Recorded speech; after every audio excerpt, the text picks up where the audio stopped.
마태복음 19장에 나타난 말씀은 두 가지 큰 주제를 가지고 있습니다. 하나는 이혼에 대한 이야기고 또 하나는 어떻게 하면 영생을 얻을 수 있습니까? 하고 묻는 부자에 대한 그러한 이야기입니다. 오늘 두 가지 제 주제를 다 다룰 수는 없고 이혼에 대한 그러한 주제는 다음 기회가 될 때에 다시 여러분들에게 말씀을 드리겠습니다. 오늘은 16절부터 나타난 말씀을 보면 어떤 사람이 주께 와서 선생님 내가 어떻게 하면 영생을 얻을 수 있습니까? 하고 물었다는 겁니다.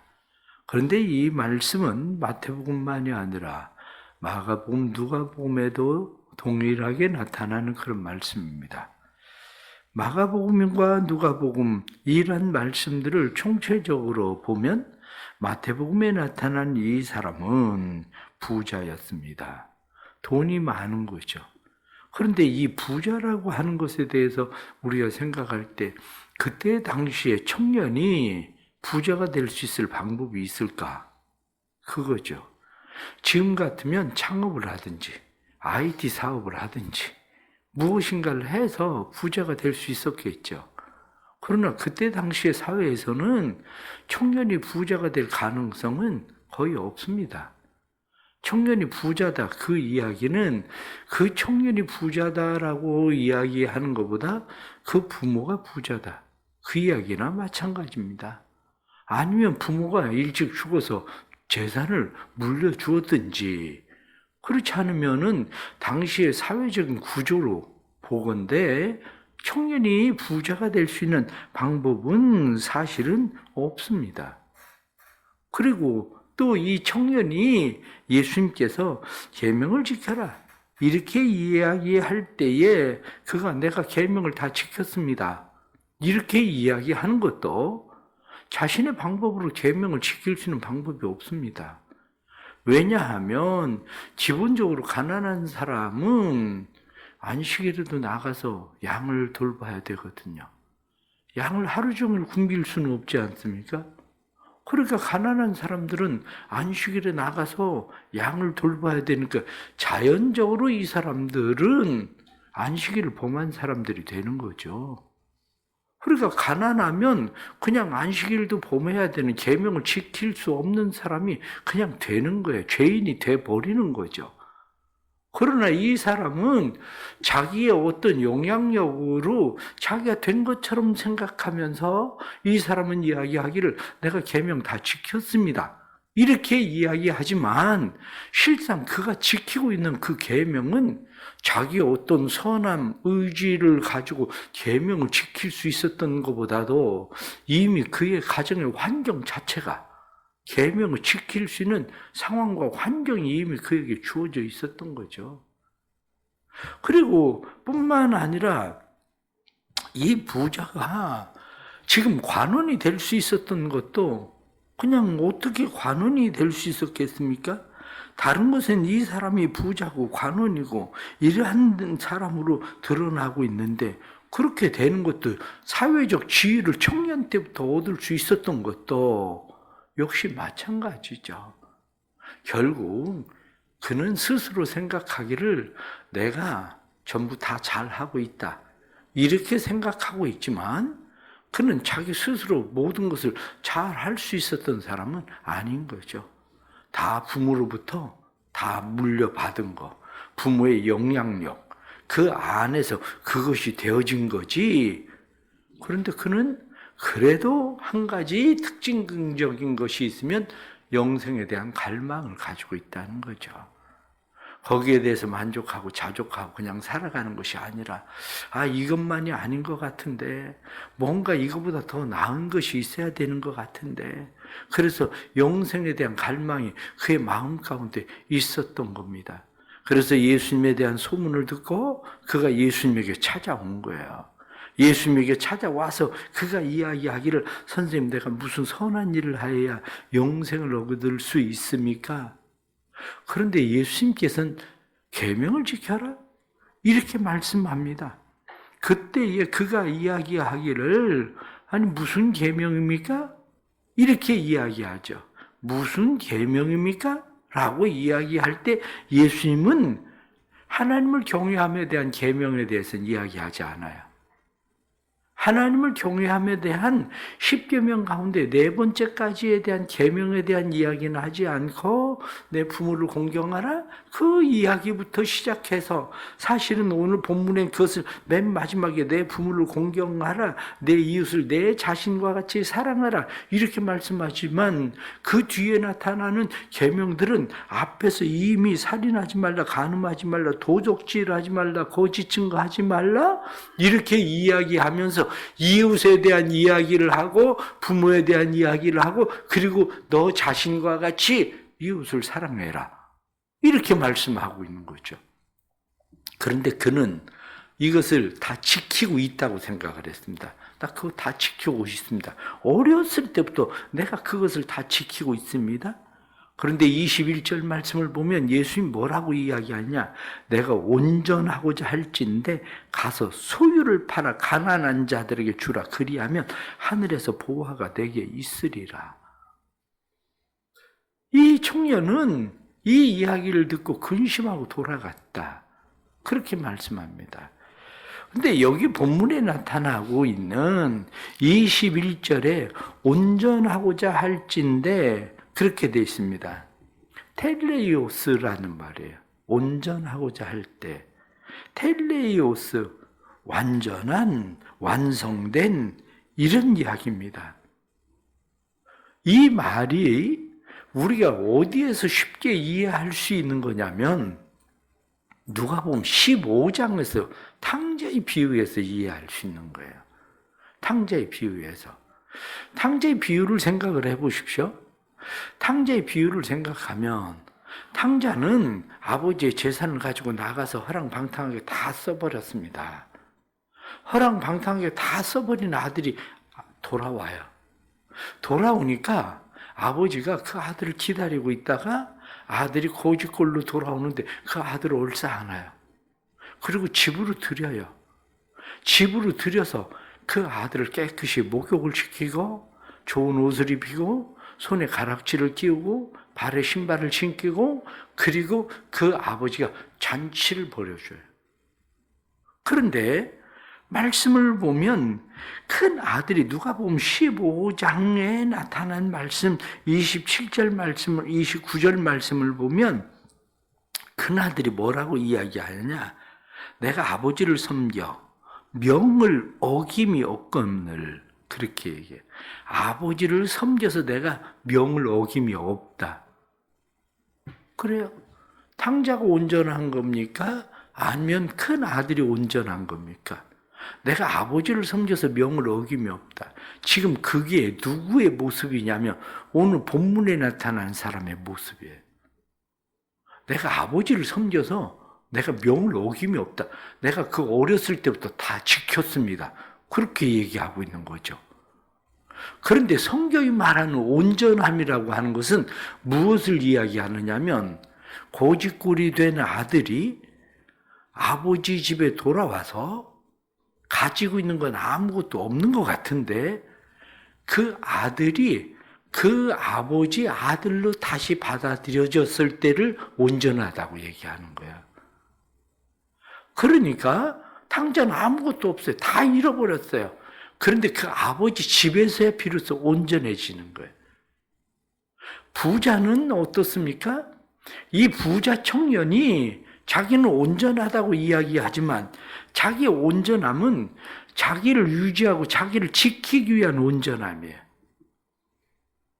마치 탕자의 비유에서 큰 형이, 큰 아들이 자기가 온전하다고 생각하는 거죠. 아버지의 집에서 내가 계명을 어긴 적이 없습니다. 명을 어긴 적이 없습니다. 그걸 온전하다고 생각을 하고 있지만 아버지는 무엇라고 이야기합니까? 너는 네가 염소 새끼 한 마리 잡아서 누구에게 주지 않잖아. 그 얘기하고 있잖아요.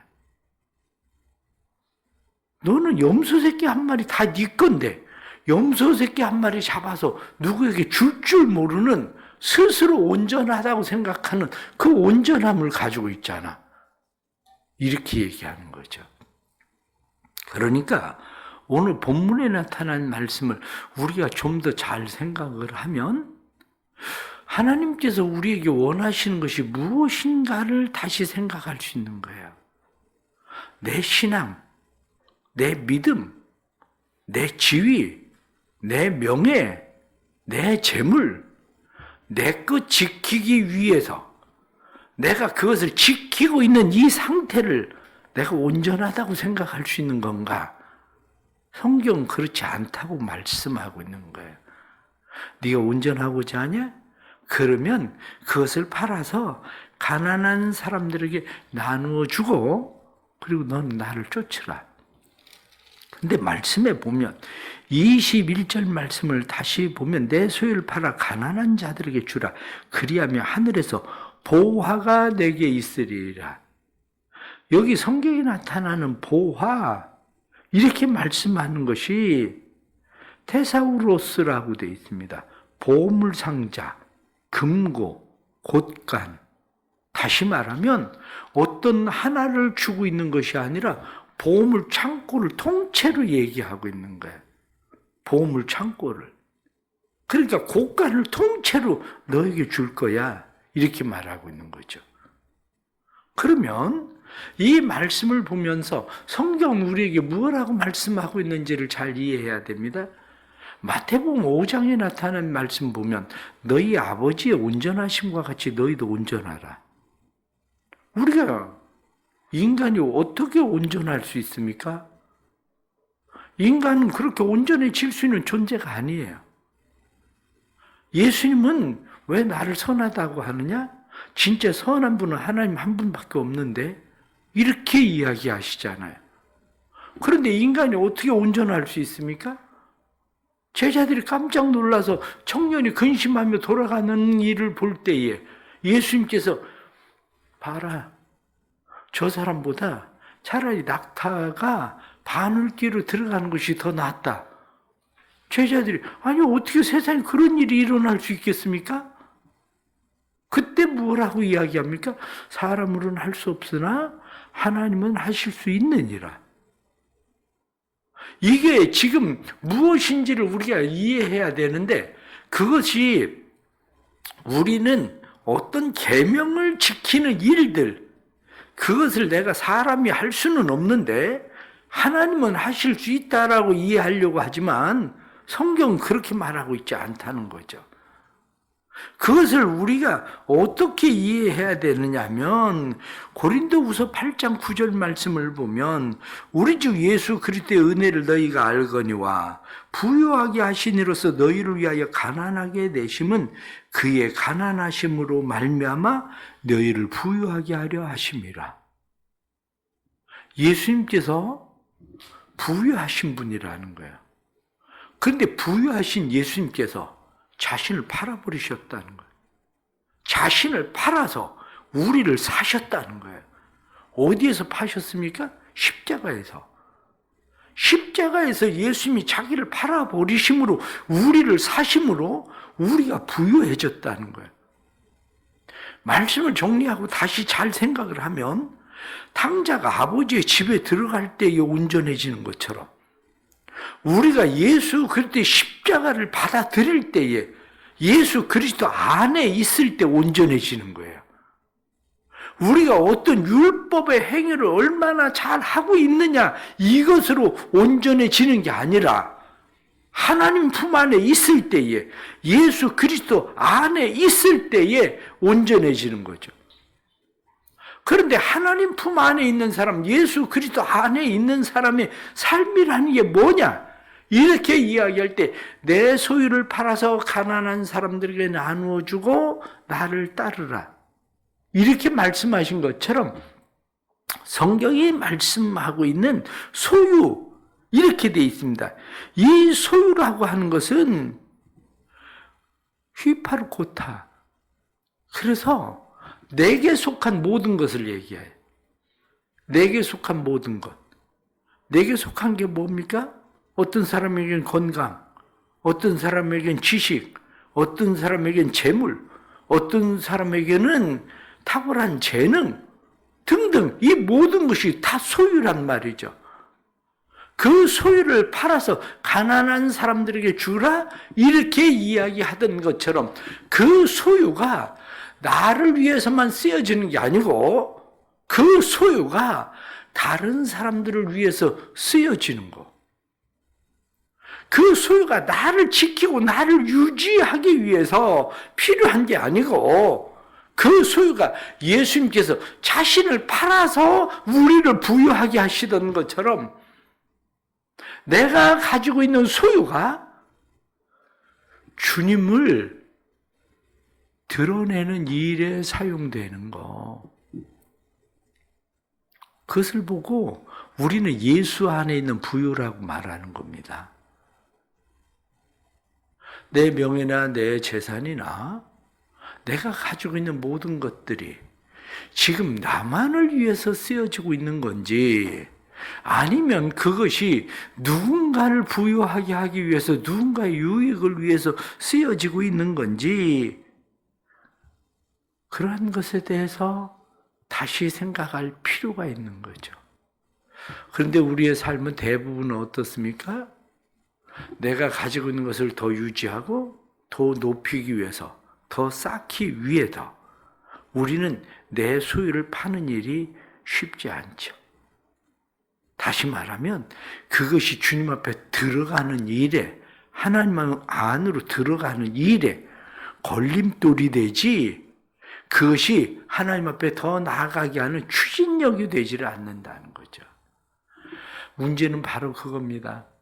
내가 가지고 있는 모든 것들이 하나님 앞에 더 가까이 나가는 하나님 안에 예수 그리스도 안에 들어가게 하는 추진력인지 아니면 그것이 걸림돌인지 우리의 신앙을 한번 생각해보고 점검해 봐야 될 필요가 분명하게 있는 거죠. 요셉 사관학교를 세운 그 윤광열 목사님이라고 하는 분에 대한 이야기가 새롭게 하소서 그리고 책이 공부해서 남주자라고 하는 그런 책입니다.